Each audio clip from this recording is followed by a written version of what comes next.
3, 2, 1. Let's go.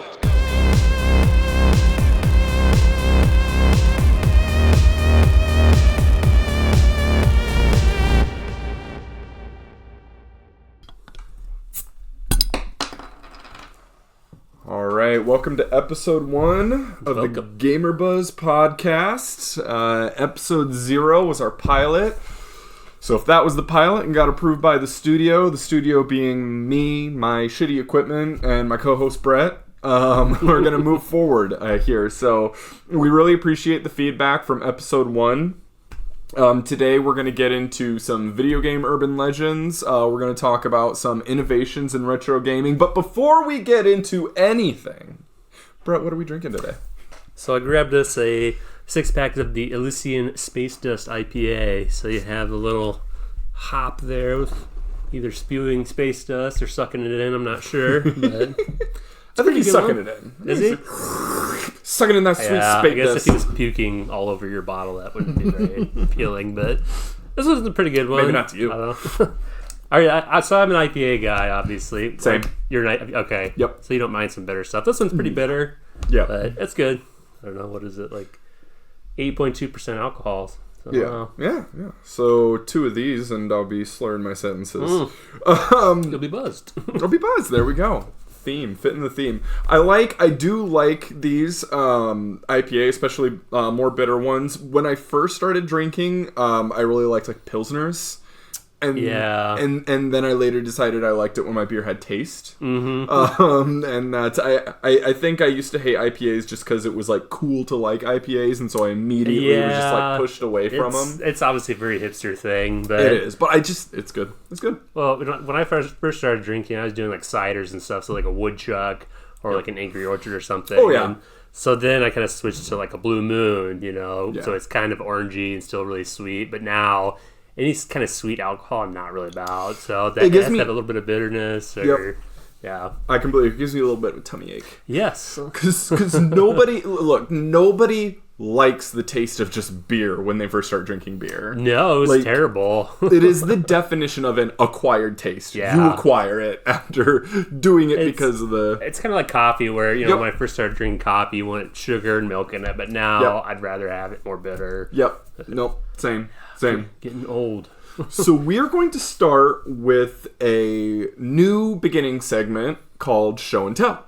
So I'm going to start with you because I think you brought kind of the cooler stuff here. I don't know about that. So we're gonna kind of highlight some things from our collection just to make sure that this always focuses somewhat because we're going to talk about a lot of video game, just the realm of video games. Mm-hmm. But this really did start as kind of a way to highlight our collection and talk about collecting. So we'll always have a beginning to at least have a segment about collecting in the beginning. So go ahead.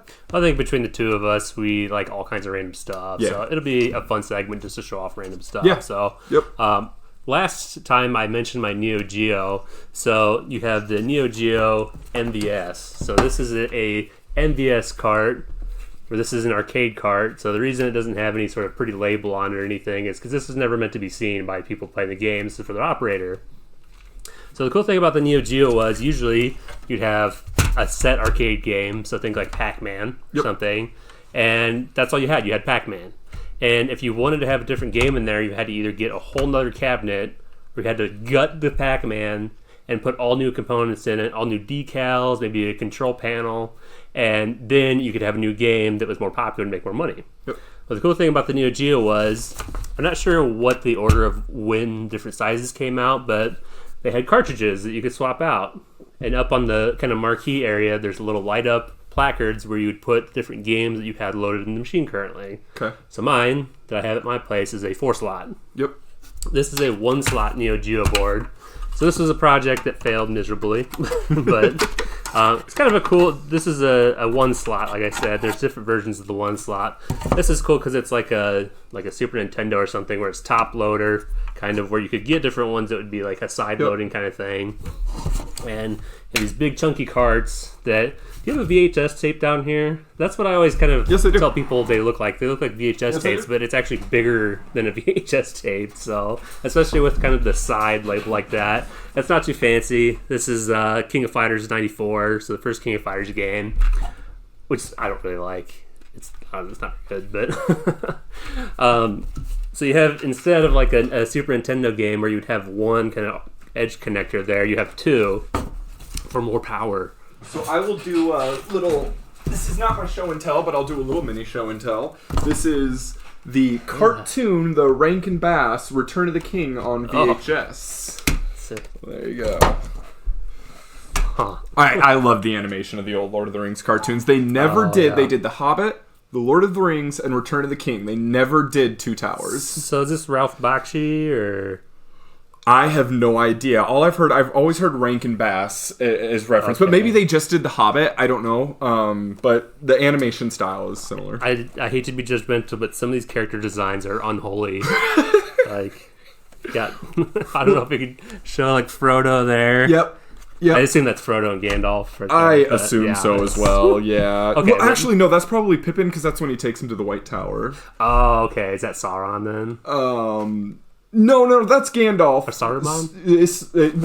Yeah, no. Saruman's who you're thinking of. That's Gandalf, okay. And this is when Gandalf takes...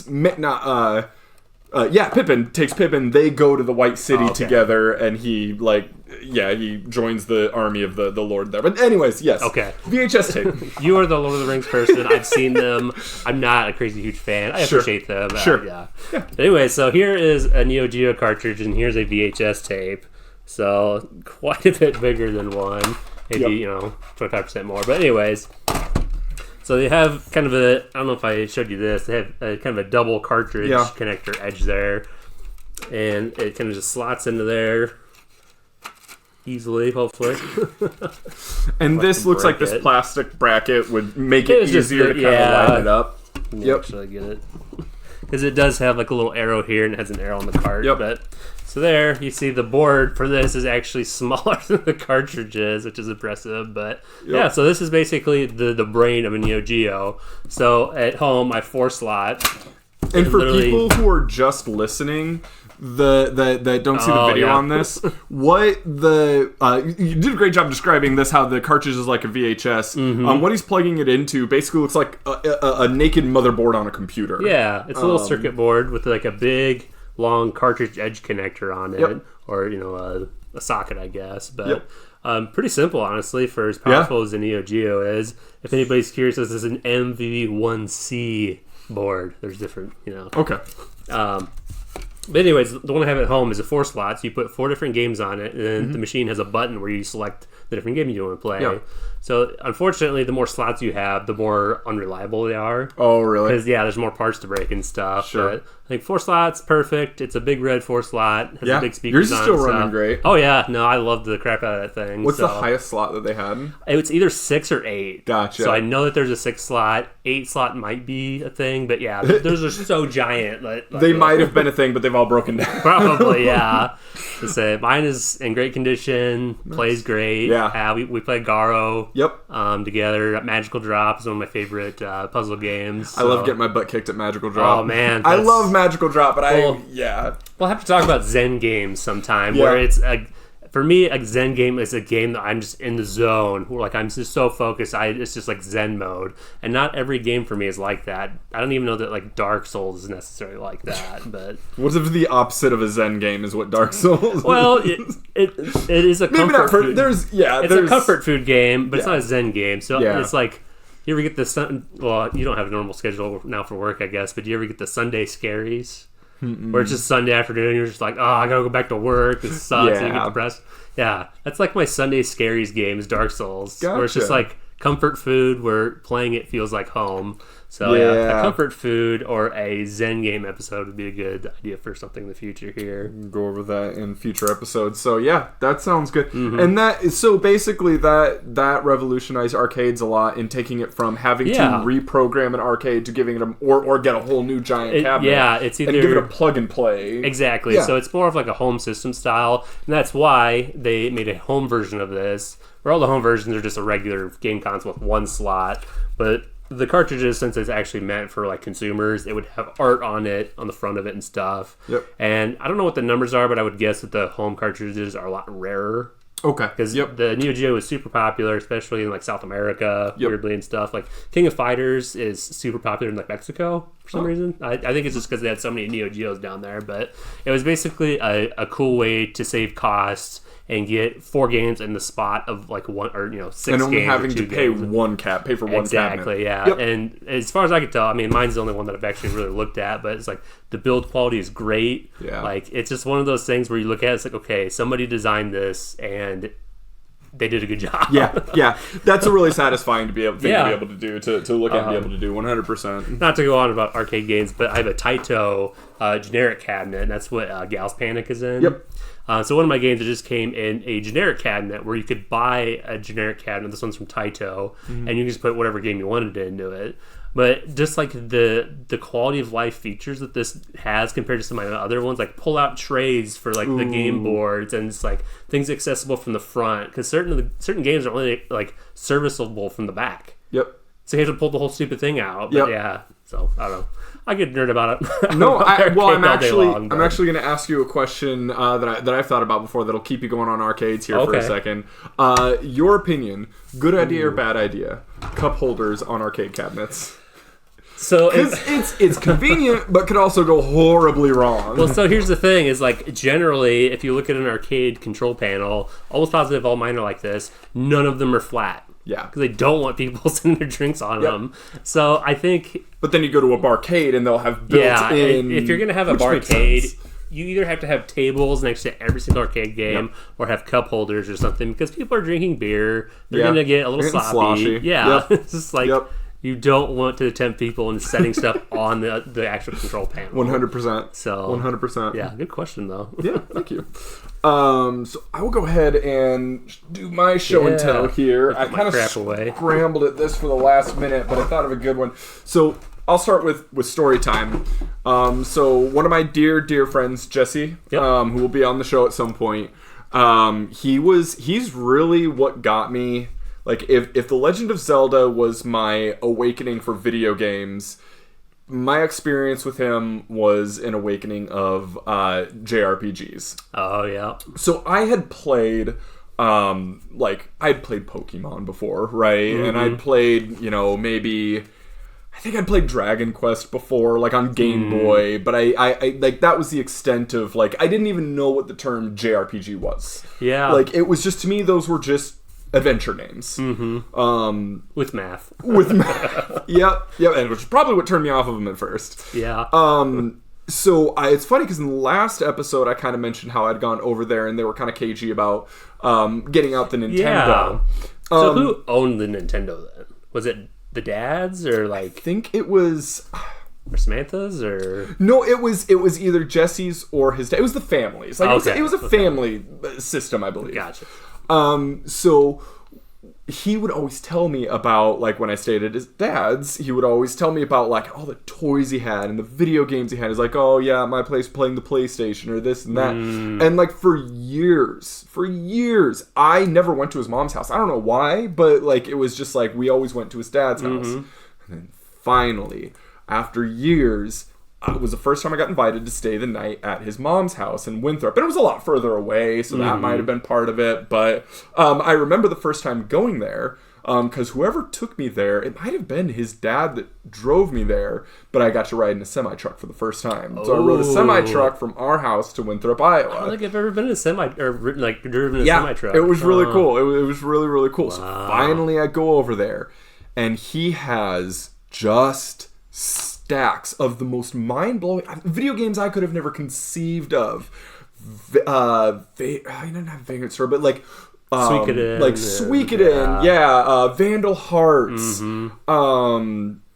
Legend of Dragoon, all of the Final Fantasy JRPGs, and Lunar 1 and Lunar 2. And yes, my friends, it is Lunar. It is pronounced we established it last episode. Did we talk about that last episode? Yeah, because I asked, Okay. Yep. It's called Lunar. So yeah, Lunar 1. And again, I'm still take that with a grain of salt because it is the English translation of the voiceover dub that pronounces it Lunar. But for me, that will always be canon. That will always be what it is. I'm okay with it. Good. I like how it sounds. Yeah. Well, they go into moons and stuff, so you think it'd be lunar. Yep. But it's actually the name of another. There's deep lore behind it. Okay, I'm sure. But it's so that was the first Lunar was the first video game I ever recognized as a JRPG. Like, this is what defines a JRPG. And I remember playing it. I was playing it. And his mom had come downstairs. And she said something to the effect of, "Are you still playing that?" And I looked out and the sun had come up. Oh, wow. I would just played and played and played it. It was mind-blowing to me. So, and he had gotten these games from a family member who didn't keep the cases, so it's not his fault at all. I didn't realize that was the story. Yeah. That's what I remember about going over to Jesse's is a stack of discs. Loose discs. Of like, $1,000 worth of games now. Which is not his fault at all. He had gotten them like that. But now it was one of my lifelong dreams to own Lunar and Lunar 2 complete Omaki boxes, and just this year when we went to the Midwest Gaming Classic, I was able to complete them. Which one did you have first? You have Lunar 2. Okay. Yep, I got Lunar 2 at Video Games Etc. here in town, which we highlighted last week. And I don't know prices of what I paid for it. I know it was less than what it's worth now. And it was about, you go to VGE, you're usually going to find things for about what they're worth. Mm-hmm. So I didn't, it was a decent deal by today's standards, and right at what it was worth then. I remember checking price charting in a few listings and being happy with it. So I had this for years. But I don't know what it's like now, but for a long time, Lunar 1 was actually more expensive. I think it's rarer. I would guess it's more rare, yeah. And if you look at footprint, 1 is a little smaller than 2. Mm-hmm. I got this upside down, but yeah, you get the point. So yeah, now just at Midwest Gaming Classic, I was able to complete these. And I'll finish the story before I kind of open these up and kind of show what's in them and what's so cool about the collection. But I had gone to, I think, 4 different booths at Midwest Gaming Classic this year. And the cheapest one was $150. So it was on price charting for right at $150. It was $150, and I was really, I wanted to get a deal on it. I didn't really want to go and pay that much because I was going already a little over budget on what I planned on spending. Mm-hmm. And so I remember asking him if he'd do 120. And he goes, "That's really, right now," and he knew, and he was right, this is the lowest that a complete decent condition copy in this whole show is. And he was 100% right. It was. So I was like, yeah, that's understandable. He was probably the only person that entire weekend that told me no to an offer. Really? Okay. Yeah. Yep. And so I had kind of left. And I had given up. So I went to one of the last. It was the place.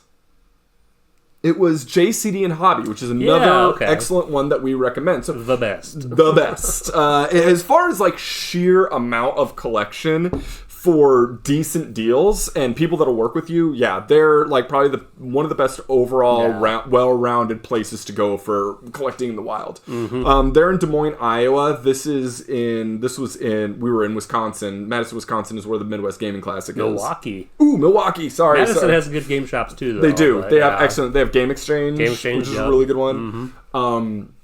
But yeah, so JC and Hobby was here in Wisconsin at the Midwest Gaming Classic. And they had, and I'll kind of show what it is.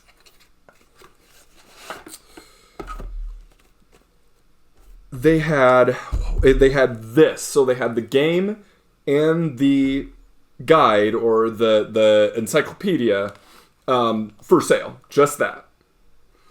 And then they had a box with no encyclopedia, and they had them like on different shelves. So one was like $90, and another one was like $100.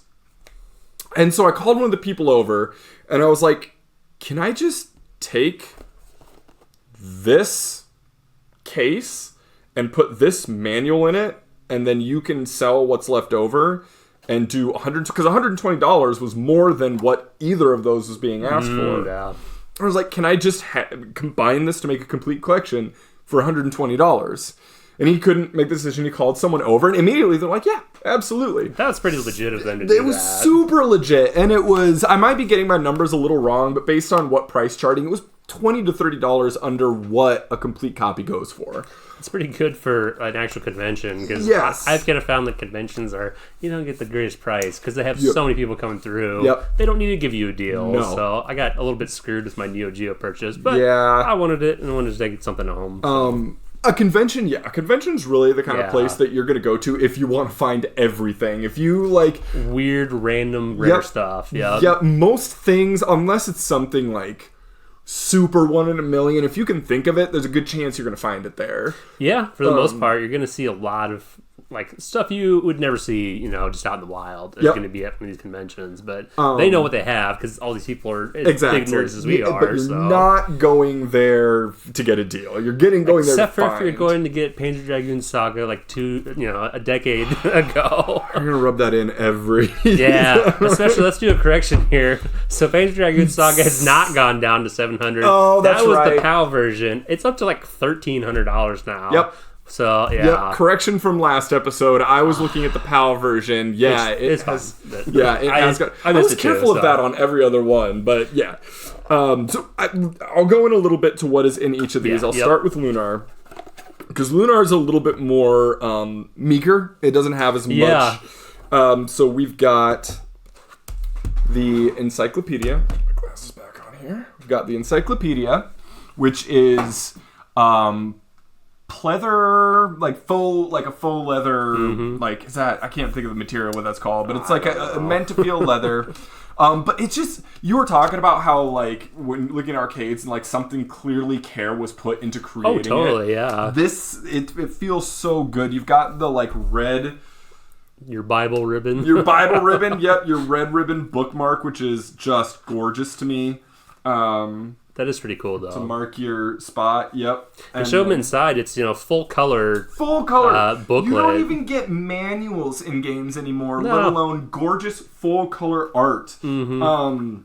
There's some places, there's some artwork that's in here that the only place you can find is scans of this book. And that was the other thing about this game, playing this game when I went over there and Jesse let me play it, is like, I was aware of anime at that point, beyond just like Dragon Ball Z and what was on Toonami. Like at that point, I'd become familiar. So to have a role-playing game that had fully voiced, fully animated cutscenes, gorgeous. This is gonna date us a lot, but like back when they didn't just have anime everywhere, it's just like if you had anime cutscenes in a game, you're just like. Yes. You felt like you were looking at something you weren't supposed to, like something that was like what kind of games you playing? Okay, that came across bad, but like I get it. It was something that was rare and it was cool. It was like exotic. It was exotic. Yeah. That's exactly it. But I think Mega Man X4 was one of the first games I had that had anime cutscenes in it. I think I remember calling you up and be like, dude, it has anime cutscenes. Yes. Yep. It's the notoriously terrible voice acting. Yeah. But the cutscenes are cool, especially for Mega Man X. They're excellently animated. They're great to look at. The animation is totally competent, but the English voice acting is terrible. Last thing that I want to show here is, and this is a pretty thick, like you feel that, a good... Oh, yeah. Yeah, and it's still got the creases in it. It's a world map. It's a cloth map of the world of Lunar. Well, not the world of Lunar. The world of Lunar is different. The world that the game of Lunar takes place in. Was that in the CD case or was that in the box? That was in the CD case. Oh, okay. That was in the CD case. So does the book take the place of the actual manual? Yep. Okay. Yep, exactly. Sorry. Nope, you're good. And last thing, while it's open, I'll pull this out here. Everything else is just the game discs, but then you've got a... get the glare off of it, but you've got the Lunar soundtrack, which is honestly one of my favorite soundtracks in JRPGs. The first and the second one, both very like flute, wind instrument heavy, which was I don't think was super common for like in JRPGs. You had more epic, like percussive and like action heavy, like Legend of Dragoon, like hard rock, stuff like that. I think we talked about it last time, but this is actually a remake of a Sega CD game. Yes, and Sega CD would have been one of the first mainstream kind of systems that had like CD quality music. And that's like what we're going to talk about a little bit when we get into our awesome innovations of retro gaming. Snaking ya. But yeah, no, yeah, I mean, just having fully, like, recorded digital music, not just chiptune, back in Sega, like, this, way before this, was awesome. Really, really awesome. So I'll wrap up here. Oh, my map. That's all right. Put that in there. Just, okay, you know, I'm going to set that aside for now. Keep myself moving. Okay, so Lunar 2 is the much, much meatier version, and I'm going to kick myself if I know a while back I took the necklace out of here to show to Georgie. So I'm not going to scramble all around to try and find it, but yes. So I never owned the first one, but actually I had 2 copies of this at one point. I didn't know you had 2 copies of it. Yeah, somehow. Because the first copy I had was incomplete, so I bought another one to copy. Sure. So you've got all the same here. You've got your Lunar 2. This is just the jewel case with the different discs, which I won't. I'll kind of pull out to look at that. Pretty cool. So this is by Working Designs. So it was brought to America, translated, localized by Working Designs. Yes. And they generally did a really good job with packaging. Like even back in like the Sega Saturn 100%. days. Sega CD days. Yep. Yeah, they were good. I'm trying to think. I think I picked something up recently by Working Design. So that's, Yeah, they did a bunch of random stuff. Yeah. And then it has, like the... Same kind of...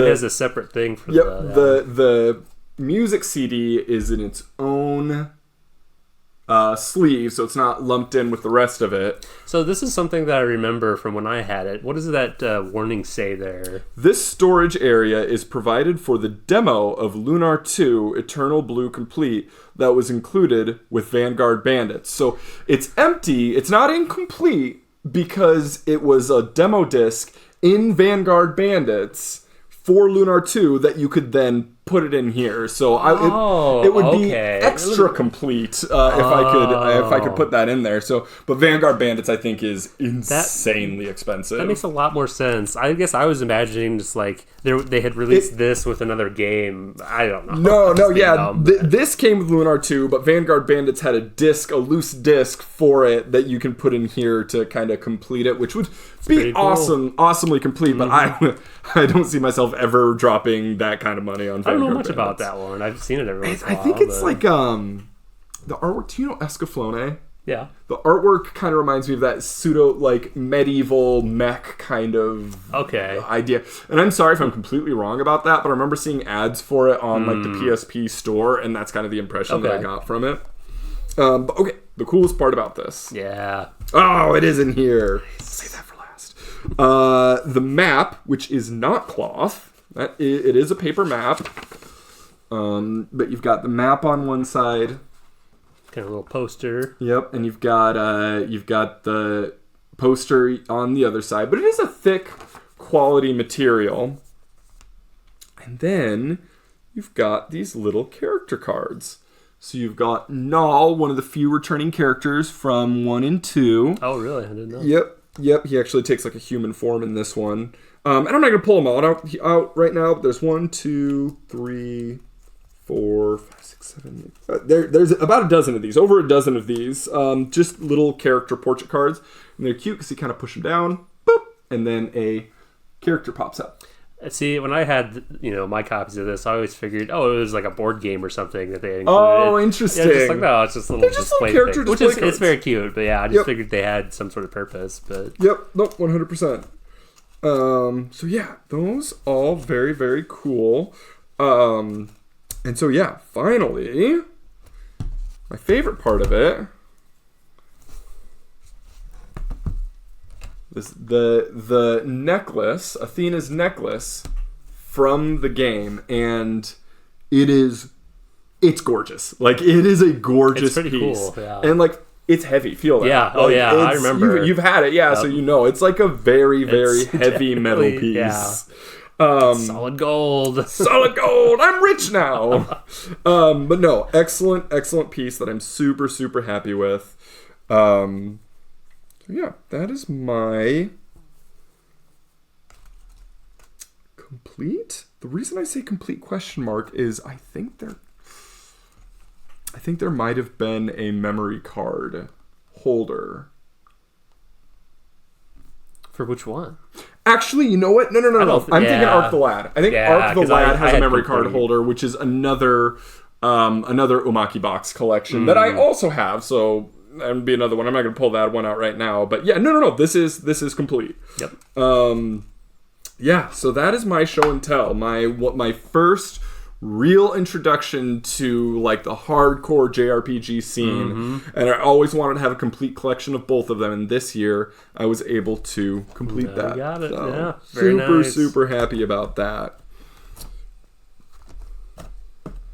All right, I'll set this aside here. So now, should we go to kind of the highlight of our episode, the urban legends? Ooh, yeah. So we wanted to highlight, and Brett actually brought some printed material, vintage printed material. Vintage printer paper. So I will let him kind of, because we kind of have the both similar experience with urban legends. I have one more that I'm not super familiar with, but I'll let you kind of run the show on this a little bit more. So we're going to talk about video game urban legends. So, I mean, I have a whole thing of Zelda Urban Legends here, so it's probably going to be a lot of that, but we can talk about other just random urban legends. Yeah. That was really what I was planning on highlighting. So back in the day, I loved printing off video game stuff just so I could keep it, you know. As a kid, I didn't have access to, the internet 24/7, so I could print it off and have it at my fingertips. So I printed off these Zelda. Basically, they're all just lies. Yeah, they're kind of cool rumors and creative lies. Yeah, some of these are like a page long of just like random crap you're supposed to do in the game, but on the bottom of these, there's a date of, it looks like 8/13 of 2000. So these are 24-year-old rumors from Zelda Ocarina of Time. These are just Ocarina of Time rumors. Yeah. So, So this is from, if anybody remembers the old members.tripod.com. It was one of those, I guess. I don't know where I originally found these. It must have been there. But so there's all kinds of fun ones like the golden armor and a crossbow. Ooh. Neither of which you can get in Zelda. And some of these we could read through. It might be fun. Like, please, absolutely. Maybe one, and then if you have a Triforce one to read through too. Yeah, as I say, I'll get to the Triforce one. I'll read one of those. Yeah, but, somebody talks about the gold tunic here. Some of these I think you can actually do through glitches, so use both kid and adult weapons at the same time. Mm-hmm. At least I know that there are glitches you can do where you can use adult weapons with Kid Link and vice versa. Yeah. I think so anyways. Yep. Obviously nobody, I don't think, probably knew about that back in the day. Yeah, these were more just like you could legitimately find a secret way to do it. Yeah. And a lot of these are still kind of like famous, not necessarily urban legends, but like game oddities, like unfreezing Zora's Domain. You remember, because once you beat the game, Zora's Domain never actually unfreezes, at least while you're playing. Right. So people figured, there must be some way you can unfreeze it. I remember thinking there had to be. Yeah, right? Yep. It's like, you fixed it. Why is it still why is it still screwed up? Beat the runner is one here. You can't turn back genocide. No, they're fish. They'll fall out and be fine. All right. There's no genocide in Zelda. So another one, unfreeze the domain. So this is the first one, but get the Triforce number 1, and it's literally this whole block of text from here to here of, let's see here, how bad is this? Beat the game. After going through the credits and getting to the golden the end screen, you wait and hear a melody. Remember this tune by heart. Next, start a new game, and you're supposed to play it's just complete. It's like play it on the ocarina. Word salad, yeah. Ooh. So this is a short one. So it says, start a new game and put in your name as Triforce with all kinds of caps and weird dumb crap. It says exactly like that. Imagine when you're trying to make fun of someone, so you type out like capital, lowercase, and just randomly, this is what it looks like. Play through as normal until you get to the Temple of Time. Play the Song of Time in front of the door to open it, and then play the Song of Time next to the Master Sword and grow up. The sage will show you it, the Triforce, in quotes. And when you complete the game, suddenly you will get it. So that's it. That's all you need to do. And obviously, I don't think it's a spoiler to say the Triforce is not in the game anywhere. No, not that you can get. Yeah, this is not a matter of contention at all. But here's a good one. This guy says, "Hey man, this Triforce thing really works. I know you might not believe this, but I tried what that guy said and it didn't work. So then I went to a different site and tried another way. It's pretty similar, except apart from beating the game with all items and beating Dark Link with your sword, you have to have over 50 gold Skulltulas, so all the little kids are free, which explains why the guy on your site had 73 Skulltulas. Okay. When you visit Dark Link at your house... At your house? What? No, I remember that being a thing. You have a house in Kokiri Forest. Yeah, but Dark Link isn't at your house. No, not at all. But I remember a lot of rumors revolving around Dark Link being back at your house. Like, that was a prevailing... Yeah. I have a couple ones that I'll talk about that I don't have printouts of. Okay. You have to play the Nocturne of Shadow and not the Song of Storms. Okay. It must be referred to an earlier Urban Legend. Well, Dark Link, Nocturne of Shadow. Yeah, that makes sense. Yeah. Then he dissolves, and in his place is this blue warp thingy, which takes you to Hyrule Bridge. And then you face Ganondorf. He's pretty easy, except he's way faster. It takes about 7 of your hearts away with his special attack. Yeah, so he's pretty easy. So it's just fun to go back to some of these where they're just like horrible, stupid, just like, kids telling lies type thing. And like. So, and here's the reason that so many of these were believable. Well, 2 things. One, it was the early days of the internet. And yeah, you just didn't know. You just didn't know. Yeah. Like, you weren't aware of being skeptical. But the thing is, there were also screenshots. Like, people would doctor screenshots, and sometimes they'd be from pre-alpha footage, but sometimes they would be from actual, like, in-game edited screenshots. Shark. And that wasn't something that was as obvious then as it was now. Yeah. Like, as we were all much more credulous. Yes, back then. 100%. But yeah, it was definitely, you'd see screenshots like, oh, there's a screenshot of this. I actually have another good example of that too. So I think it was in an old Nintendo Power, some old video game magazine, was when Super Smash Bros. Melee came out, and it had the special page on how to unlock Sonic and Tails in Super Smash Bros. Melee. So now Sonic is in Smash, so this it's not but back then anymore. This was not a thing. Cloud's in Smash now. Right, exactly. So our friend Avery, he's the one that I played GameCube at first and played Smash over there and stuff. So I gave it to him. I'm like, dude, try this. And you're supposed to do impossible stuff to be able to get Sonic and stuff in it. And I'm almost positive it was in Nintendo Power, but it was like an April Fool's or something stupid. Yeah. And it totally got me. I was so pissed. Yeah. I like how we both have stories about having, like, Avery try things that we couldn't complete. Yeah. Well, him and his older brother, they were just kind of hardcore gamers. Yes. So. Yep. 100%. So before we get into that, that'll be like a nice cherry on top. Okay, cherry. So the one that I remember, so a lot of the ones that I have, I tried finding on like Internet Archives and going to the old Zelda dungeon, and there was like a Deku something. I couldn't remember enough about a lot of the old websites to really find it. So a lot of them are gone. Too, yeah. And well, I'd hoped I could find them on the Wayback Machine too. Yeah.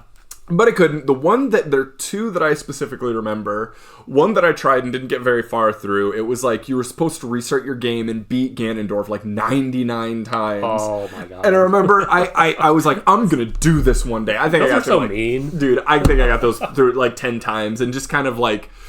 So there was a time with video games where I didn't understand that, like, especially games like Zelda, like, had limits. Yeah. I would look at, like, you'd see the hill over Kakariko Village, kind of the backdrop, and think, like, I can go over there and there are things behind there. I just don't know how. Yep. So, like, when I'd see things like that, I just believe, and I think that was really a dawning on me moment where I'm like, there's no way. Like, there's just no way. I think I got through 10 times and luckily gave up.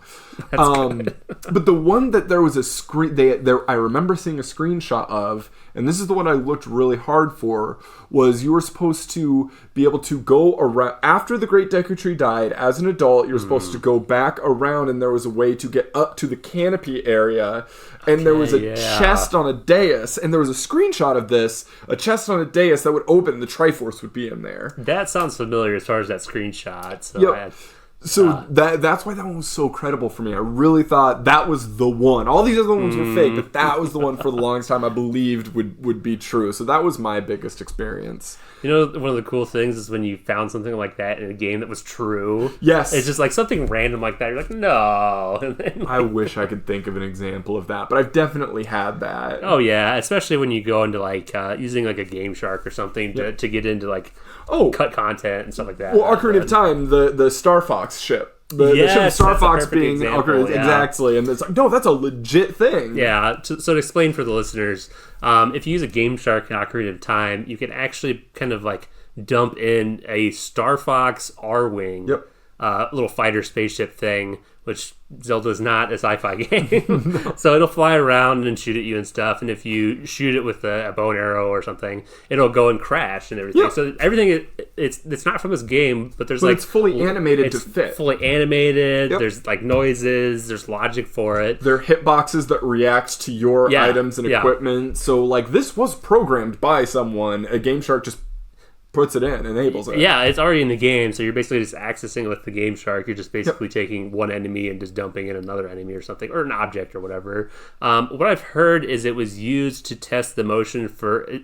I always said Volvagia. Is it Volvagia? Volvagia is what I've always said. I actually, the fire dragon in Ocarina of Time, which... I think at one point I actually was calling it Vegeta. Vegeta. Oh my gosh. It's the cherry. What are you doing? I'm looking to see if what I think of this is this. I'll let you. Okay. I'll let you go. So okay, we're gonna get to the kind of the cherry on top of all of this. Okay. This isn't an urban legend, but it kind of is a little bit. So I was a giant nerd when I was a little kid. I'm still a giant nerd. Yeah, I was then and now. And every once in a while, I would email Nintendo just because they had an email address, and I would just like ask them dumb nerdy kid questions. This is not that dumb, I guess, but no. So if you know A Link to the Past, and it ended up happening. So it was real. So A Link to the Past is the Super Nintendo Zelda game before Ocarina of Time. So there was a rumor about this room. It's called the Chris Houlihan room. And this is like the kind of thing that sounds like an urban legend, where the urban legend is basically, okay, you go to this certain bush in a certain amount of time, and if you go into the bush, because there's a hole down there, you'll come into this room with a character named Chris Houlihan, and the room is full of rupees. Makes zero sense. So I'd heard rumors of this, so I'm just like, I'm gonna email Nintendo. So go to the source. Yeah, exactly. So for my Mega Man 849 AOL address, I emailed Nintendo and I said, is there such a place/room in Zelda Link to the Past as the Chris Houlihan room? What is it about, and how do you get there? If you can answer this, thanks. Brett Carmen. So, and they actually answered me, and somebody took the time to explain what it was. This was Steven Scott of Nintendo of America. Thank you, Steven Scott. Yeah. What if he listens to this someday? Oh, man. You made my, 12-year-old heart or day. I don't know. Anyway, so he says, hi, Brett. Chris Houlihan won one of our contests years ago, and one of his prizes was getting his name in this game. The area that talks about him is a hidden area that isn't easy to find. In fact, there isn't a way to find Chris 100% of the time. Did you know that? I didn't know Apparently that. It doesn't work 100% of the time, but it says to find Chris Houlihan, save your game in the light world, then press reset. Start the game from the sanctuary. Number 2, dash all the way to the bush that Link had to lift at the beginning of the game to enter the Hyrule Palace. So right at the very beginning of the game, you slash a bush and you go down into the dungeon. You pick it up. You don't have a sword yet. Okay, thank you. Keep me honest. I like it. Yeah. When Link reaches the bush, dash down the hole without lifting the bush. If Link is fast enough, Link will appear in Chris Houlihan's room. Although it doesn't really have any impact on the outcome of the game, it's a neat trick. Hope this helps. P.S. I believe he's there in the Game Boy Advance version as well. The Game Boy Advance version had just come out as well. And by the way, I had also emailed them. This is what I thought this was going to be. Because I was going to say thank you, Brett, for bringing us Game Boy Advance. Oh, you're Advance. welcome. So I was, a very precocious child, and I was just like, man, the Game Boy Advance, it can run like Super Nintendo games. I'm like, the Zelda Link to the Past is such a good game, they should port it to Game Boy Advance. And by golly, they did. And again, to the source. All because of me. Yeah, you're welcome. So you emailed them and said you should do this. Yeah.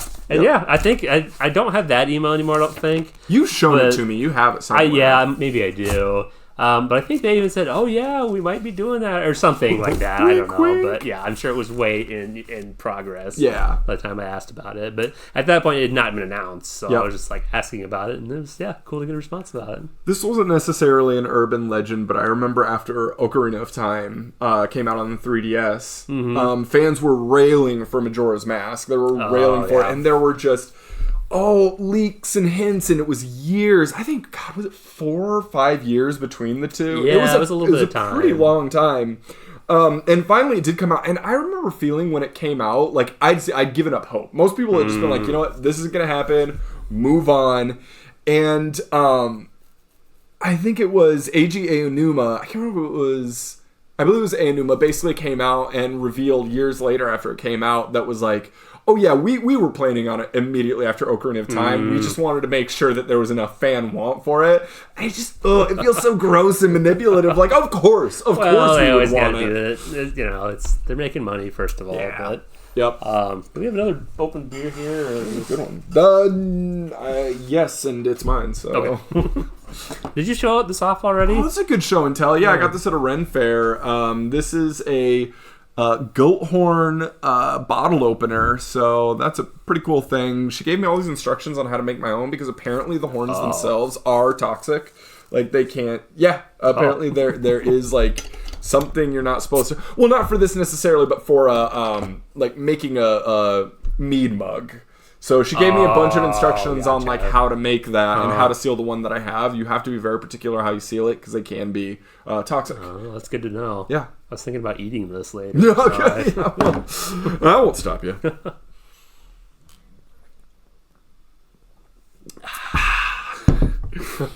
All right. So video game, or do you have anything else for Urban Legends? I was going to talk about just a brief. I mean, there's kind of famous ones. I kind of like the Mortal Kombat ones, where it was stuff that was another one that ended up being in the game was Reptile. So the developers of Mortal Kombat would come up with these kind of like hidden secret joke kind of things, and then later they would start making them actually real in their games. So there's things like Reptile.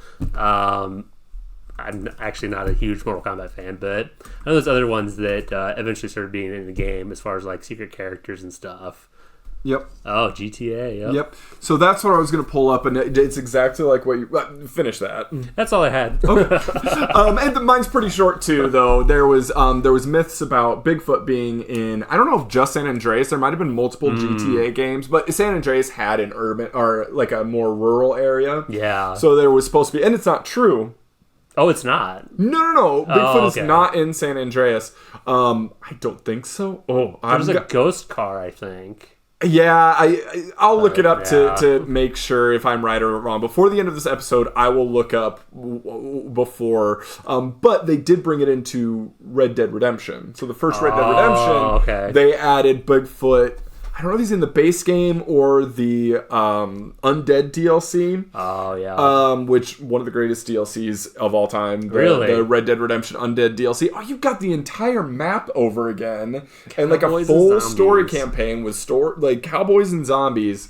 And that actually is what's going to take me into online communities that are still alive. Okay, is another one. Because that's one I swore I read was shut down, but... Anyways, that's another cool one. Obviously, Zelda was our major focus point, but I mean, just go out and look up urban legends in video games because, like, if you ever want to see a testament to the creativity of teenagers in like the late 90s, early 2000s, any video game urban legends, because all you needed to have was a kid with a passion for a game and a creative mind, and they would just liar, and then the capacity to lie. There's so much cool stuff out there.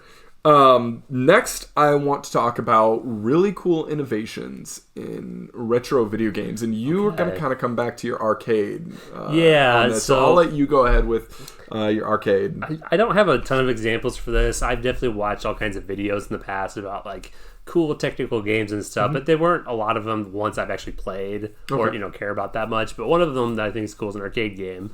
So you know about I'm going to call it Darius or Darius.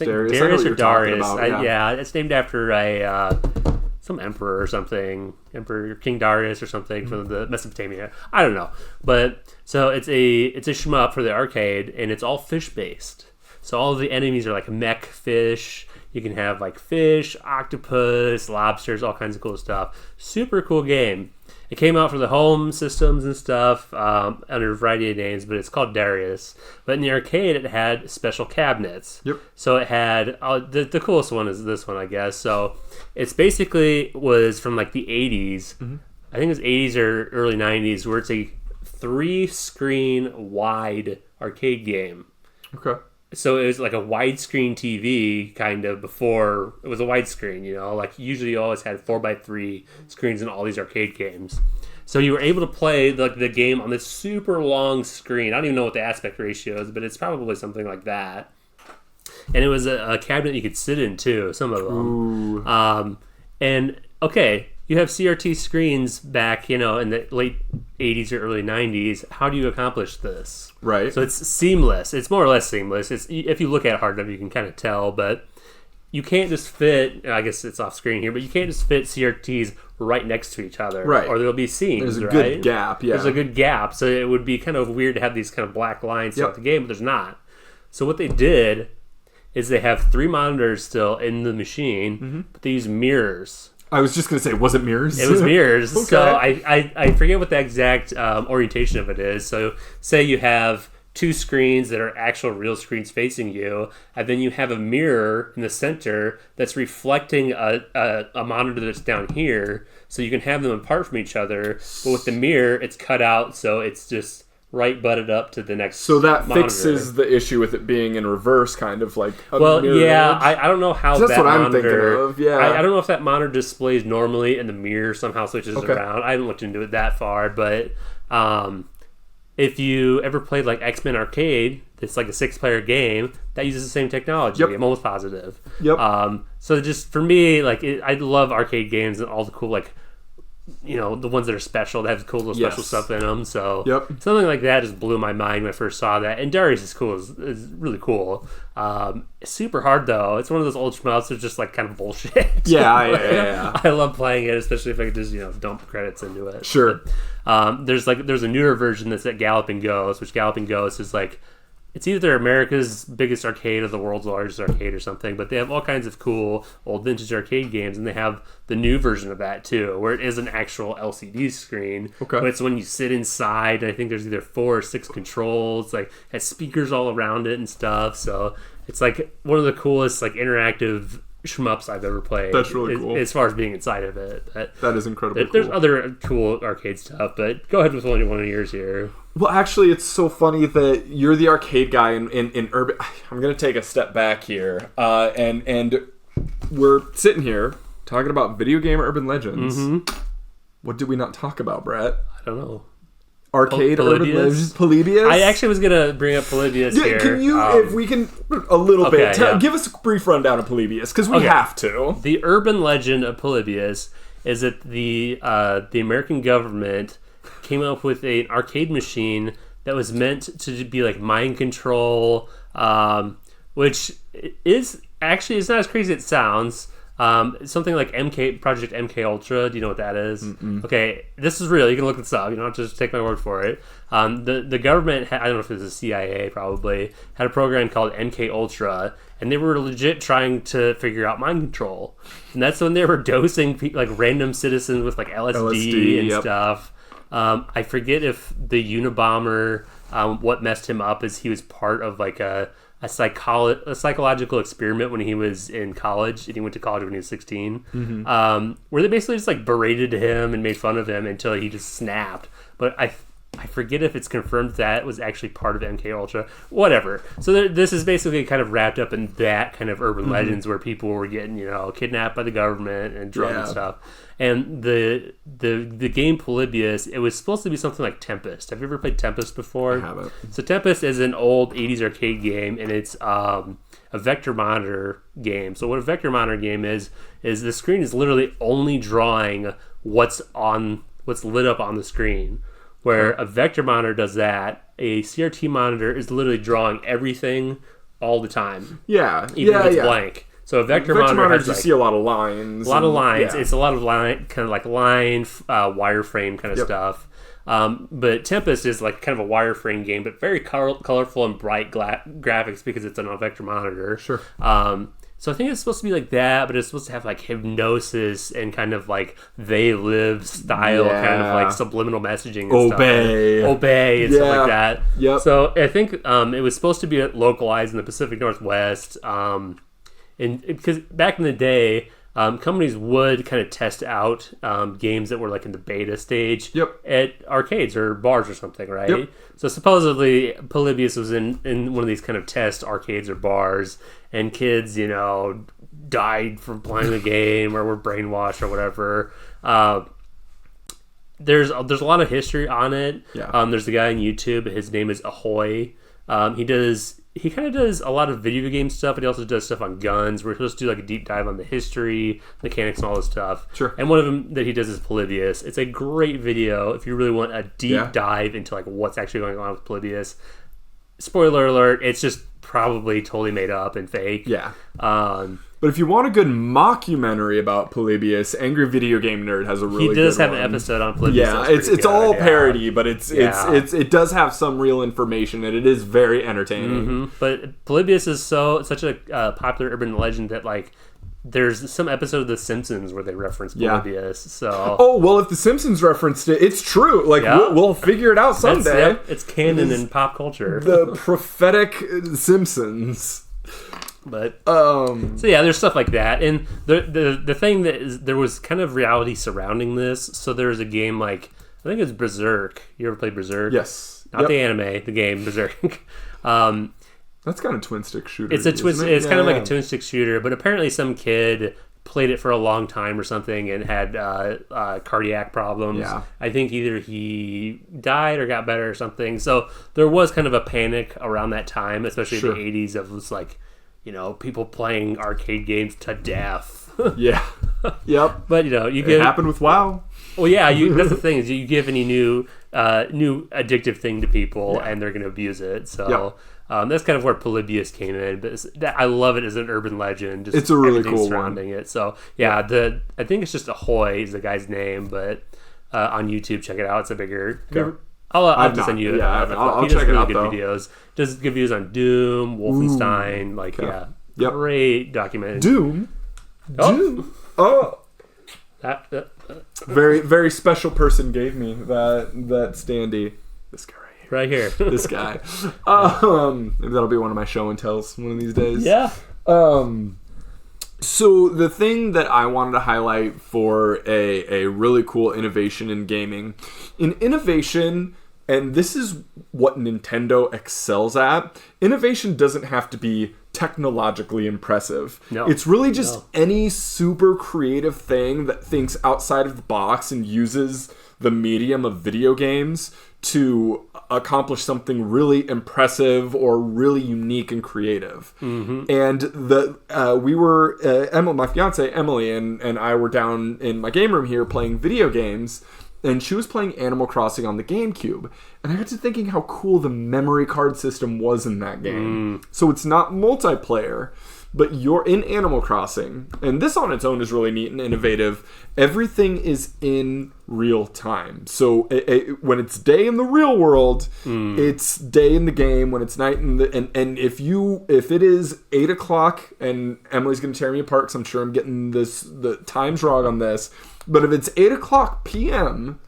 in the real world, the store closes. Tom Nook's store closes in the game, and you cannot go back until in the morning. Now, obviously, you can set the system clock forward, but yeah, if you want to be a cheaterson, you'll do that. But if you're a purist, it is a very cool. That alone is a really cool innovation. But what you could do is, so let's say I have a memory card and I've saved my town on that memory card, and I've done like certain tasks, or I have my house built a certain way, whatever I want. I can put my fiance's memory card in slot 2 on the GameCube.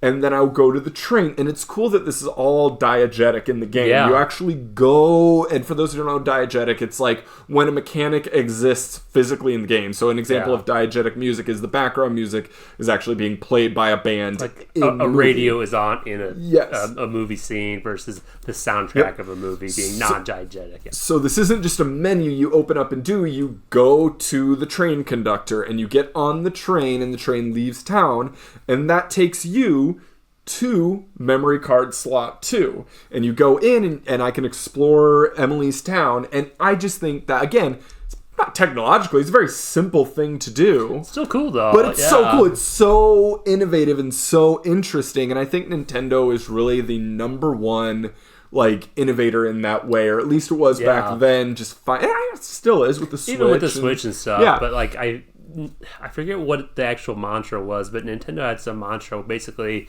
they would use outdated technology to make kind of new things. They had a word for it. There's a specific phrase for it, but like the Game Boy. When the Game Boy came out, it was basically using like calculator level like screen. Like, it wasn't very good, but basically they used that kind of dot matrix screen to make a video game system. It was affordable, it was fun, and it was good enough. And it wasn't like, you play a Game Boy versus a Game Gear. Well, the Game Gear is Sega's handheld. Oh, it sold circles around it. It did. Way more, and that specifically goes back to what I'm saying about like innovation not needing to be technologically. Like a lot of people don't understand when the original Game Boy came out, there were full color screens. There were games that were like way faster paced. There were like way more technologically near Game Boy Advanced levels of processing and graphics. Well, I don't know about that. No, I guess I'm thinking like Nomad. The Sega Nomad. That's a little later than a Game Boy, but yeah. But there was full color. There were way more technologically impressive things out. But the Game Boy sold circles around it. Yeah. Partially because Tetris. Oh, yeah, the pack-in game. But Game Gear was Sega's handheld system, and it was backlit in color. For the Game Boy, it was neither of those things. And you go back and play an old original Game Boy now, it's terrible. Oh, yeah. It's terrible. It's not even black and white, it's this green film. See, I never had an actual old fat Game Boy back in the day. I had a Game Boy Pocket, which is actually black and yellow. And white, yeah. It's not very attractive. But yeah, so the old Fat Boy. The Fat Boy. With Pokemon Red in it. And this is the hallmark of 90s technology and see-through. Oh, we'll have to talk about that too, because I love see-through electronics. Yes. Same. Can I get one more to show? Yes, please. This is my favorite see-through technology that I have, I think. What is it? Oh, is it the Atomic Purple? Or is it a smoke one? It's a smoke. Oh, okay. So around the N64, it was really popular to have see-through electronics. So there was like the old Apple, I don't know if they were old iMacs that were see-through. You could see inside of them and stuff. Yep. This is going to mean a lot to people just listening to it, but you know what an N64 controller looks like, I assume, if you're watching this or listening to this podcast. But it's like a smoky gray see-through. You can see all the technology inside. Feel how tight that... Technology. Yeah. Oh, that's pretty good. That is by far the tightest, newest controller that I... Feels inappropriate. If you know anything about N64 controllers, especially ones that were used for like Mario Party or something, the thumbsticks on them are loosey-goosey, but this one's pretty tight. Yep. So we had a solid gray, and an atomic purple see-through as our first one. So both of those are trashed. But yeah. Yep. I approve. This is a high quality stick you got here. That's why I rarely use it. Keep it. I got this one from Video Games Etc. That was a VGE find, so thank you to our friends at Video Games Etc. there. Another really cool innovation. Sticking with Animal Crossing, actually, before I move on from Animal Crossing, it also had an almost Tamagotchi-like simulator or Tamagotchi-like mode where you would plug in... I think I have a Game Boy Advanced connector over there. Maybe not. I might have put it away. That's okay. That's okay. So there was a port that you connected to your GameCube, and then it connected to your Game Boy Advanced. And if you did that with Animal Crossing... you would talk to Cap'n, and it was like what are those? It's a Japanese urban legend. It's like they have water on their head. A kappa. Yeah, Cap'n. Duh. Yeah, Cap'n Kappa. He would take you on a boat and take you to an island. And if you look at your game screen, it had a separate Animal Crossing villager on its own little island, and it kind of had its own Tamagotchi features to it. Really, GameCube was cool with that. Oh, kind of like Game Boy Advance connectivity. Like there was kind of Tamagotchi elements to like Sonic Adventure 2 Battle. Yes. Emily is obsessed with the Chow. The Chow really? Garden. Oh man. Yes, she loves the Chow Garden. I was a pro at the Chow husbandry back in the day. Chow husbandry, I like that. Well, you got it's stupid, but there's another good video on YouTube of somebody going through like all the details of like all the mechanics and stuff. But yeah, I got that was another really innovative mechanic, just how customized and detailed that you could get. Yeah, it was like a So explain what Chow is, because you know better than me. So if we're going to get into this... So in Sonic, you had these little kind of like creature things that... And this is Sonic Adventure and Sonic Adventure 2 on the Dreamcast so and its 3D subsequent Sonic. GameCube ports. The only good 3D Sonic games... No, I won't actually state that, because I know that some of them are okay. But you had these little like... monster things that you would raise basically, and you would feed them different like potion things, or you would give them different animals, and they would take on the traits of those animals. You could race them, you could fight them.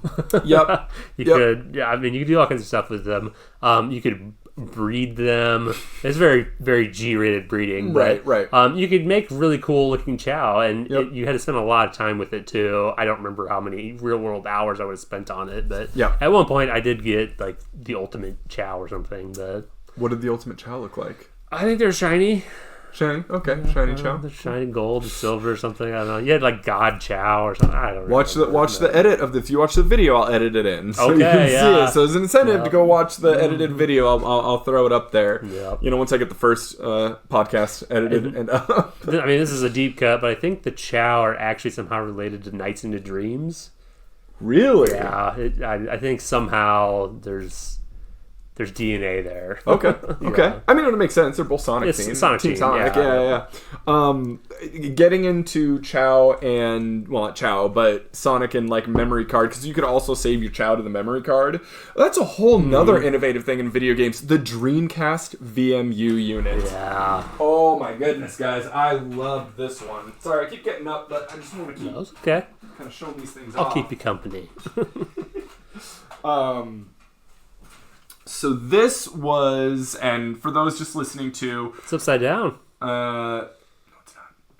Is it not? No, it is. Oh, okay. So you've got these A and B buttons and a, like, diagonal, or not diagonal, but a directional button. Yeah.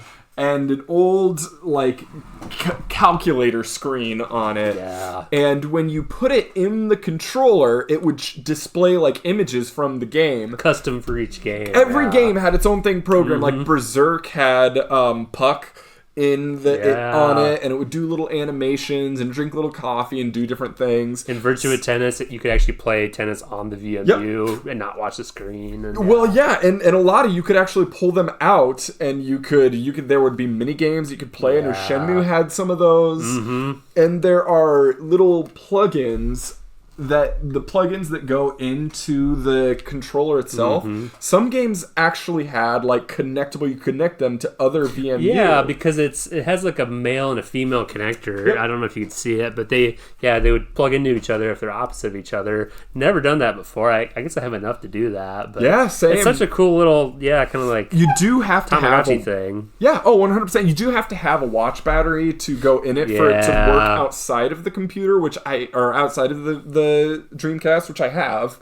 I should pull it in. That would be a good video sometime to test out some VMU that would be fun. Functionality. I like that too.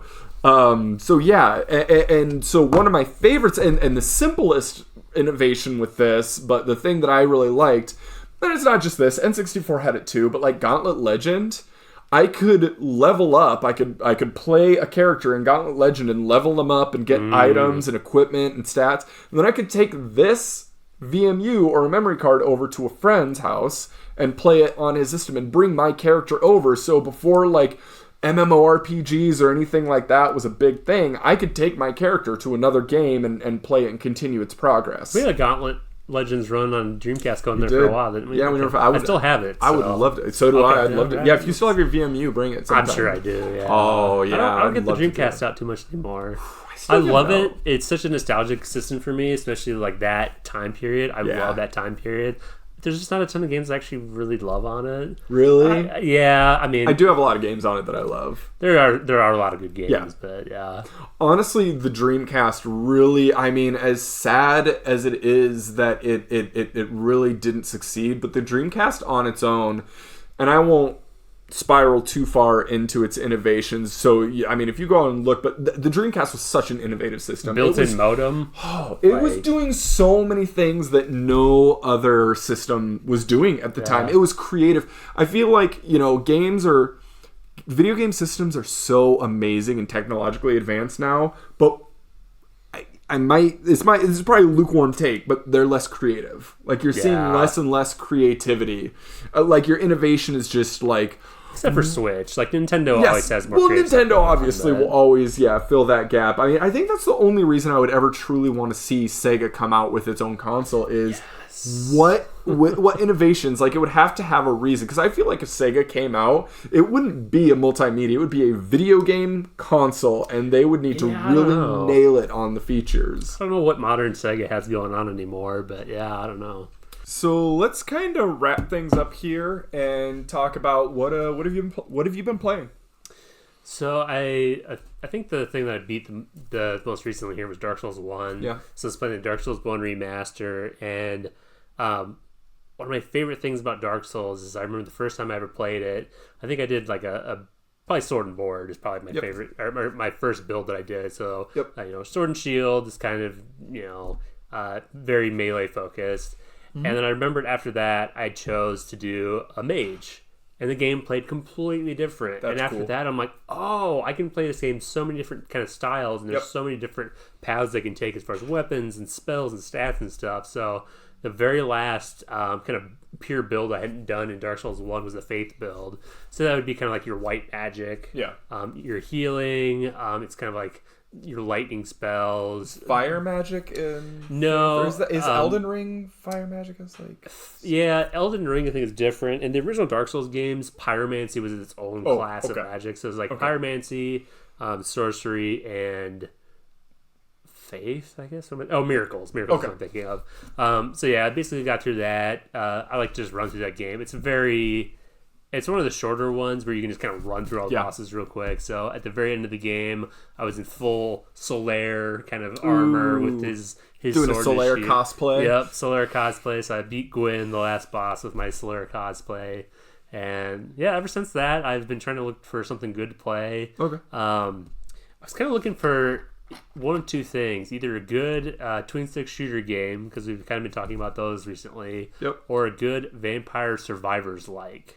Ooh, so haven't found a good Vampire Survivors like, but I did find a twin stick shooter game called Ruiner. Have you ever played Ruiner? Mm-mm. It's this really cool, like, dark, gritty cyberpunk kind of game where it's a twin stick shooter and you're kind of running around. I think you can get like grenades and stuff like that, but you choose different weapons and whatnot. Okay. So the kind of mood of it and the art style and everything. What's it called? Ruiner. Ruiner. I'm gonna check it out. It's very like black and red. Just super cool. I liked it so far. I didn't play a ton of it, but what I played I really liked. Okay. The other thing was when we had Derek over here, or when you had Derek over here, you guys were doing a system link of Left 4 Dead 2. Yeah, of the Xbox 360. That was a blast. I had never really played it much. I'd maybe played it a little bit back in the day, but I'd always known that Left 4 Dead was supposed to be super fun. And especially doing couch co-op on between two different TV screens with the three of us, it was super fun. That would really fit in innovation as well. Just the system link on system link Xbox stuff. Yeah. Yep. I'm trying to think of the first system link you could do. I don't know if you could do it like on PlayStation or... You could do it on original Xbox. I think original Xbox really popularized it and made it a lot like easily accessible. Like it was a clear menu option. So I think original Xbox was the first one that really brought it into popularity with LAN parties. But having grown up, playing first-person shooters on console with a controller, and now being a PC more focused gamer, a snob, I cannot stand to play a first-person shooter with thumbsticks. It drives me nuts. Sure, it's like I'm playing the game with like oven mitts on. It just feels so clumsy and stupid. Like it was still a lot of fun. You can't just point to where you want to shoot. You have to. Yeah, exactly. I get it. You use a mouse all day long, so you're used to that kind of movement. And when you go to thumbsticks, I don't know. We used to play Call of Duty with thumbsticks all the time, and we were really good at it. Yep. So, not you, but... No. I just can't do it anymore. I've been spoiled, yeah. Yeah. So maybe I'll have to get for PC, but... Yeah. I was going to ask, you talked about potentially getting it on PC. And oh, yeah, I would doing definitely think about it. Yeah. I don't know how... I don't know anything about the online. Can you play it with, like... presumably, if it's on Steam, you're playing with other people on Steam. I assume you can still pick it up and play it. Do you have it on Steam? Would you get it on Steam? Yeah. Okay. Yeah, if you want to play, dude. Yeah, let's. I bet we do. It was a lot of fun. Yeah, I'll get this more into future episode topics too. But I thought we'd start possibly doing more streaming. And You're kind of the major streamer, but yeah, I wouldn't. Major streamer. My 2 episodes. Yeah, no, I know. You've done more than that, but I'm aware of how to do it. I'm more old school. I'd rather record a podcast. Yes. But no, I'm super down for giving it a shot. So yeah, that's kind of what I've been playing. Well, one of the major things I've been doing is I mentioned in the last episode is like Xbox 360 archiving. So downloading a lot of stuff off of it, the Xbox 360 store before it closes on July 29th. Ooh, write it down. July 29th, what's last day. Today's June 26th. So you got like 1 month left to download anything, and I'm about halfway through my 500 gig hard drive. Oh, really? I'm just going to try and fill that thing up. And I did a stream last week. I'm going to do another one this Saturday where I just get $25 because they actually did release a sale on the Xbox 360 storefront. Oh, really? Where they do have some games on sale for like 90% off, and you can filter it to like non-backwards compatible, because that's really what I'm focusing on, is things that you want. Because the thing with the shutdown is you can still go on Xbox One and you can buy backwards compatible games. So it doesn't matter when the 360 storefront shuts down for those games, because you still buy them and then re-download them on your purchase history for the 360. So that's fine, or download history. It's the non-backwards compatible games that are just gone forever. Yeah. So I'm really going through that list and filtering through non-backwards compatible games, downloading them. I really made a big push on Wednesday, and so I've played a few of them. I played the Resident Evil 4, because Resident Evil 4 HD on the 360 is a digital-only, non-backwards compatible.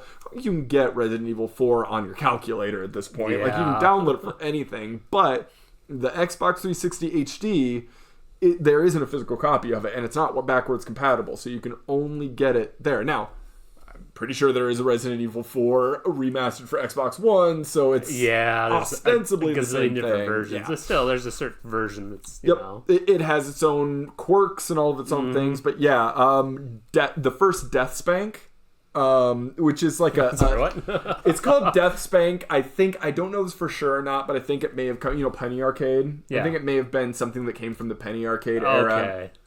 It's like a Diablo parody. Oh, you guys were talking about it. Yeah, it is 2-player. I'll show you that here sometime soon. But yeah, I've just been really going through. I'm not playing a lot of them, but I'll jump in and play a few minutes of it. But really, more than playing anything specific, I've been working on that archiving project. And yeah, I'm down to under 300 gigs on that hard drive, just filling things up. Because, Xbox 360 games, like 8 gigs was a big game. Like today, you've got games that are like approaching a terabyte now. Well, I don't know about terabyte, but 100 gig game is not. Yeah, 100 gig game is not weird anymore. No. I think the terabyte ones are like your Call of Duties that have like a ton of like controversy around like what's being like kind of bloatware on there. But yeah, like your things like your Cyberpunk that's like 60 some gigs. Yeah, you're not really finding anything that's terabyte. That's definitely hyperbole, but yeah, you're close to 100 gigs. It'll get there. It'll get there. Yeah. But yeah, archiving has been a big thing more than playing, but I'm still going hard on the Dragon Age series. Yeah. That's another one. When you mentioned Dark Souls, we can have different builds.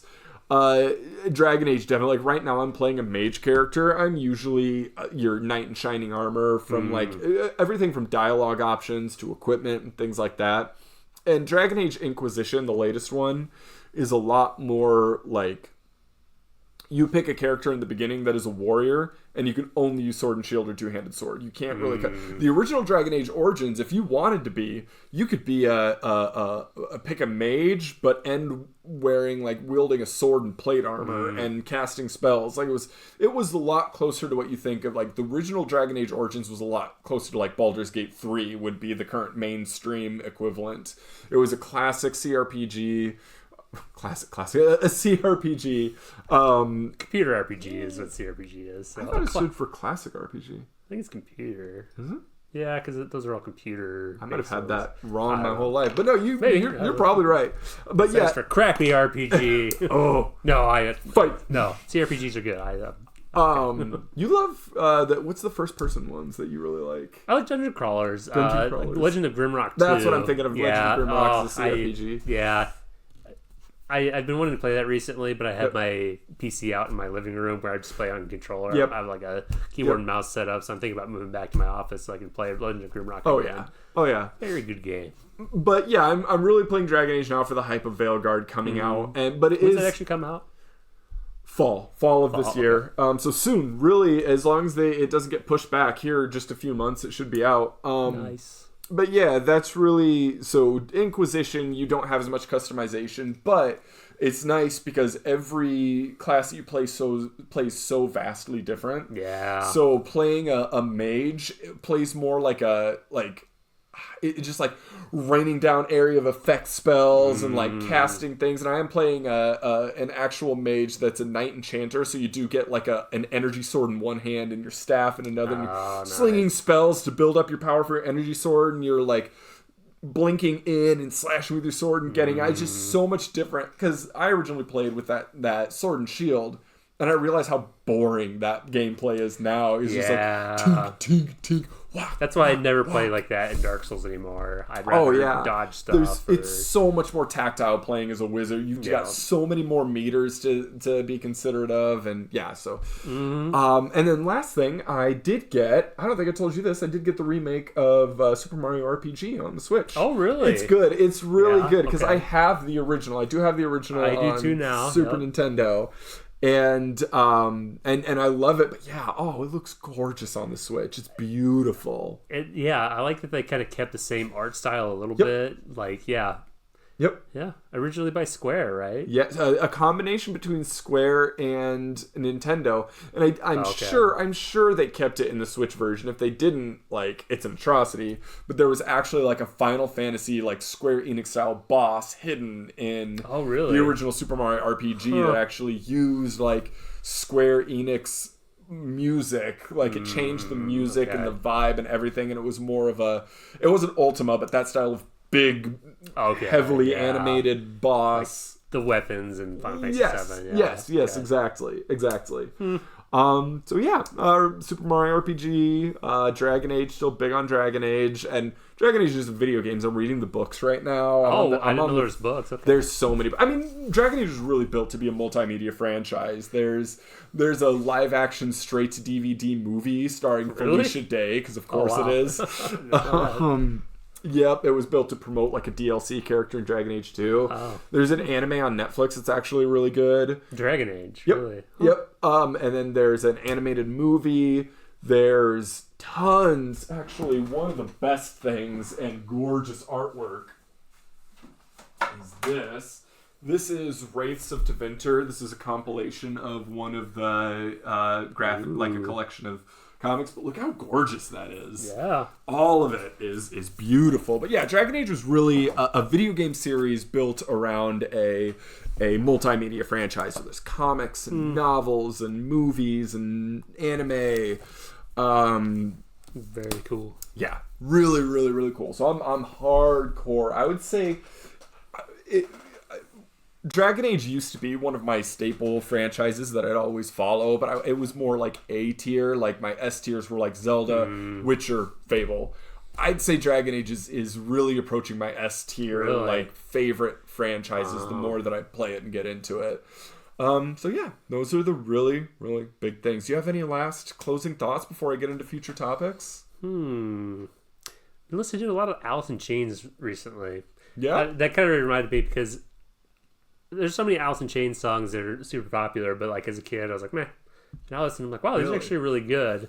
It's like it's just interesting when you have something when you're younger. It's like this is okay. They come to snuff the rooster. It's like listening to Alice in Chains. Chains is like listening just like sludge. Yeah, like depressing sludge, and it's great. But I'm a Pearl Jam fan myself. I see. Yeah, if we're doing kind of Seattle grunge bands, I got to do Alice in Chains. Yep.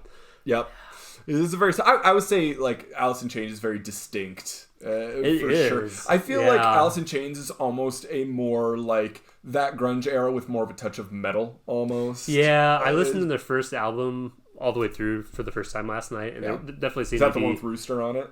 No, that's Dirt, which is the one I have on cassette tape. The first one, I forget what it's called, but it has. I think Man in the Box is in that one. Oh, okay. Yep. Like that kind of stuff. I could be wrong on that, but yeah, it's definitely more metal influence. Yeah. And I love the grunge era. Alice in Chains is probably not my least. It's not on my top, for sure. Like for me, it's very much Pearl Jam, and Nirvana. No, I'm not a Nirvana fan. I don't either. Yes. Okay. Nirvana sucks. There's nothing you can do about it. Nirvana, there's it's not. I want to say Matchbox, but that's not. It's something. Candlebox. Candlebox is a really good one. Bush is one that I like. Bush. Yep. I would say and then you know what?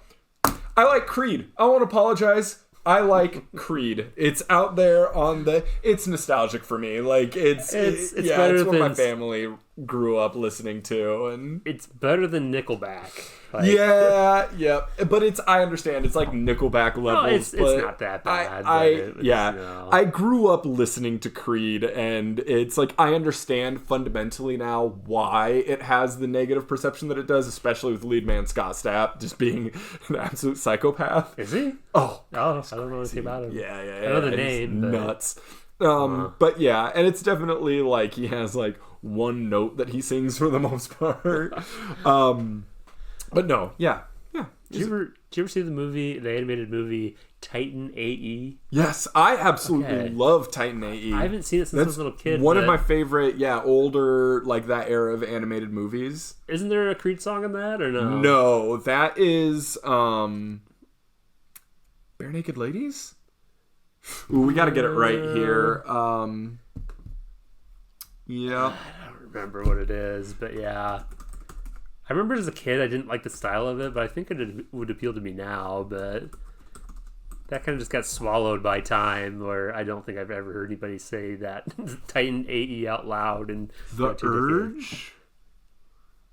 Is it Creed?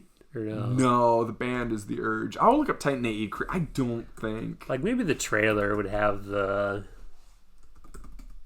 It's like the Can I Take You Higher? Yeah, Creed Higher, yeah. Oh wait, no, Mandela Effect. Uh-oh. No, I don't think so. I wonder if it was a trailer that... There might have been a trailer. All right, here we go. What are they saying? Iris by the Goo Goo Dolls is the band. Is what I was thinking. Not Bare Naked Ladies, Goo Goo Dolls. Okay. They played Iris. That's the song you're thinking of, I believe. I'm thinking of this song. Yeah, but that's a Mandela Effect. There you go. It's a different reality. Oh, did they have a commercial for it?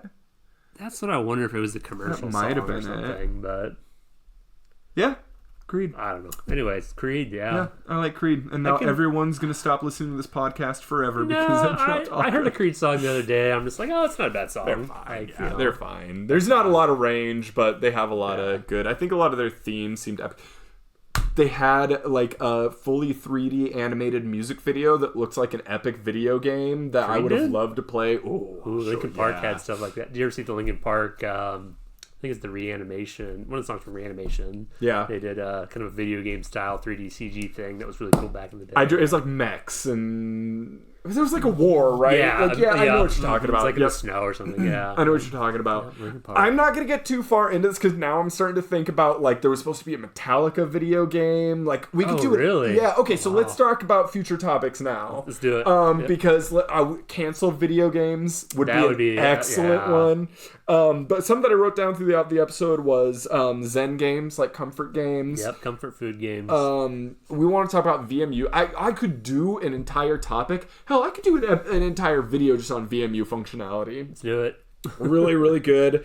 And then just talking about, honestly, at some point letting you run just an arcade. Yeah, we'll go over to my place. Episode. We'll bring all this stuff over to my place and kind of check out the arcade. We can just go game to game and maybe play and show a little bit. Yes, no, that sounds awesome. And then we talked about some more, but the last thing I had written down here was just video game magazines. I brought up Tips and Tricks in the last episode. Tips and Tricks. That was probably my favorite one. If no other reason than they had the like the Picross puzzles. I don't know if it's Picross, but like they had sections of a grid. I think that was EGM, wasn't it? It was Tips and Tricks. No, it was Tips and Tricks. Had like they give you grids with a number cross section of numbers that you color in pixels, and when it would come out. And I did like those. I would pay an embarrassing amount of money for just a stacks of unfilled Tips and Tricks. Look and cross see puzzles, number puzzles. I have at least a couple of old issues of Tips and Tricks, but if you have any without those filled out, I would. I think you know this. I have a whole ton of Nintendo Power magazines, but that's what I actually subscribed to back in the day. But yeah, I did get an EGM or Tips and Tricks or Tips and Tricks at the local food market, Pride, Food Pride in Center Point. I actually still have the Tips and Tricks that I got from Food Pride when I was like That's sick. So cool. I was like sick home, or I think I went to the doctor or something with my mom. We stopped there and she let me get a magazine. But I'll have to bring that sometime. That's a good one. That sounds like a good one. Yep. Anyways, again, thank you so much for joining us on episode 1 of the Gamerbuzz podcast. This has been a really cathartic for us to be able to do, and to get the feedback that we've gotten from people we know and strangers. It's been really, really awesome. So keep the feedback coming. Be gentle, but be critical. Like, we definitely want to know like where we can improve and what you guys want to hear. So we're planning on doing bi-weekly uploads. I'm going to upload and then spend a week editing and doing things, and the week after that a new episode. So we'll try and keep consistent, but keep the feedback coming. Until next time.